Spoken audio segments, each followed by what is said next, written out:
질과 짓에 대한 나의 개념. 이상옥. 도둑질에도 개념이 있다. 예를 들자면 거의 대부분의 음식점이 이쑤시개를 구비하여 자유롭게 사용하도록 제공하고 있다. 어떤 것은 낱개로 포장이 된 것을, 어떤 것은 통에 담겨있는 나무나 초록색 전분 이쑤시개를 준비해 놓았다. 그런데 고객들은 포장된 이쑤시개는 자기도 모르게 무심결에 한두 개 더 집어 백이나 양복 주머니에 넣게 된다. 물론 업소를 알리느라 돌리는 물티슈나 이쑤시개를 공짜로 받기도 한다. 나는 매일 점심 등 외식을 자주 하던 남편이 어쩌다 주머니에서 음식점의 이쑤시개를 꺼내는 것을 보고 그 사실을 알게 됐다. 나는 식구들에게 혹시 잔소리가 들까봐 조심스러웠지만, 그러나 집어온 것과 받아온 것은 다르다고 분명하게 명심을 시켰다. 어느 지인이 동기들 모임에서 비싼 음식을 대접했다.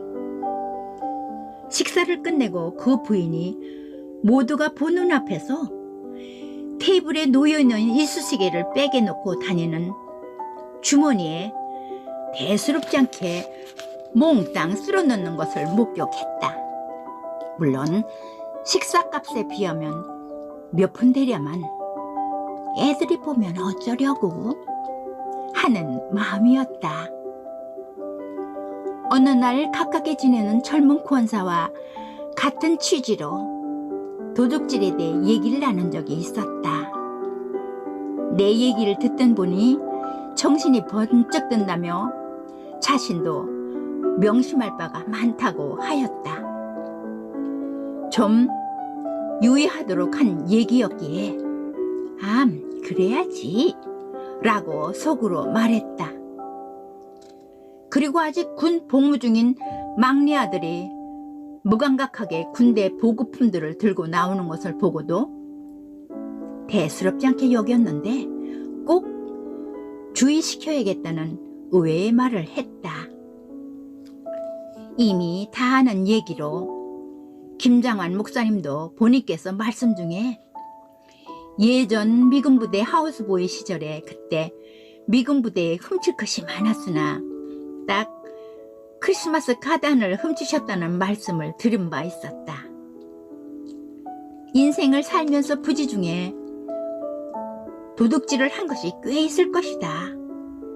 그러니까 크든 작든 받아오는 것과 달리 가져오는 것은 도둑질 개념에 드는 사실을 분명히 알아야겠다. 거짓말에도 개념이 있다. 거짓말. 정의를 내리기가 분명하고 쉬운 것 같지만 실제로는 생각보다 어려운 명제이다. 말 그대로 거짓을 말로 증명해야 하기 때문이다. 거짓말은 내가 주도적으로 안 하면 될 것 같은데 누구가 불쑥 물어볼 때 순간 어떻게 대답을 할까 하다가 결과적으로 핑계라고 할 수 없는 거짓말로 대답을 하게 되는 때가 있다.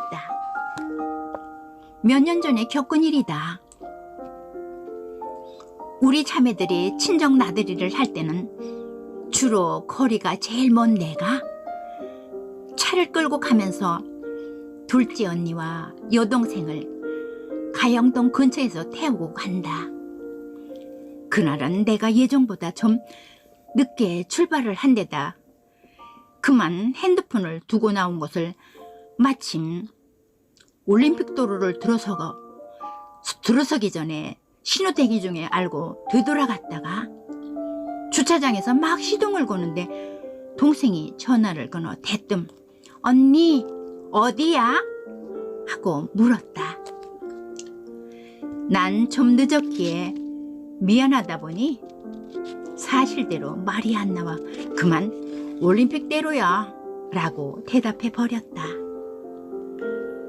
나는 늦은 책임을 면해보려고 마구 달려가서 시간을 달랑달랑 겨우 맞추던 평소의 습관을 자책하며 좀 더 여유를 갖자 하고 그새 거짓말을 앞세운 것을 회개하였다. 주님, 죄송합니다. 좀 늦을 듯해서 미안해서 거짓말이 먼저 나왔습니다. 기회가 있으면 그때 그렇게 대답하게 되더라 하며 분위기 잡아서 사실을 말하겠습니다. 길에서 오래 걸릴까봐 난폭 운전까지 해가며 만날 장소에 막 도착하였다. 그런데 마침 신호대기를 하고 있는 내 앞으로 둘이서 킥킥거리며 뛰어서 건너오고 있었다. 어머나, 이럴 줄 알았으면 굳이 둘러대지 않아도 되는 건데. 알고 보니 오히려 자기들이 늦을 듯해서 전화를 한 것이라 했다. 뭐야? 그럼 너는 언니 서두르지 마. 우리가 좀 늦을 것 같아. 라고 했으면 나도 알았어. 라고만 했을 거 아니냐? 나는 입에 올린 빠른 감성의 거짓말을 그 즉시 말하고 우리 자매들은 한바탕 웃었다.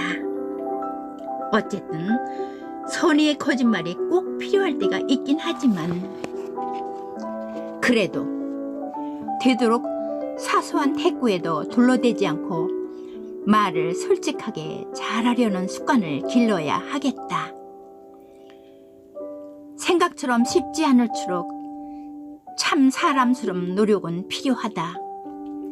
예전에 우리 아이들한테도 지나치고 나면 별일 아닌 일에 꼬치꼬치 캐물어서 오히려 안 할 거짓말을 시켰음을 인정한다. 그래서 나의 가족은 물론 이웃들도 나로 인해 곤란할 때 혹시 거짓으로 둘러칠까봐 신경이 쓰인다.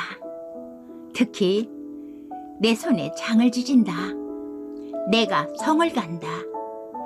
하늘에 맹세하건대 등은 한편 일종의 악의가 내포된 위장되거나 포장된 거짓말이기에 농담이라도 삼가야 할 말이라고 여긴다.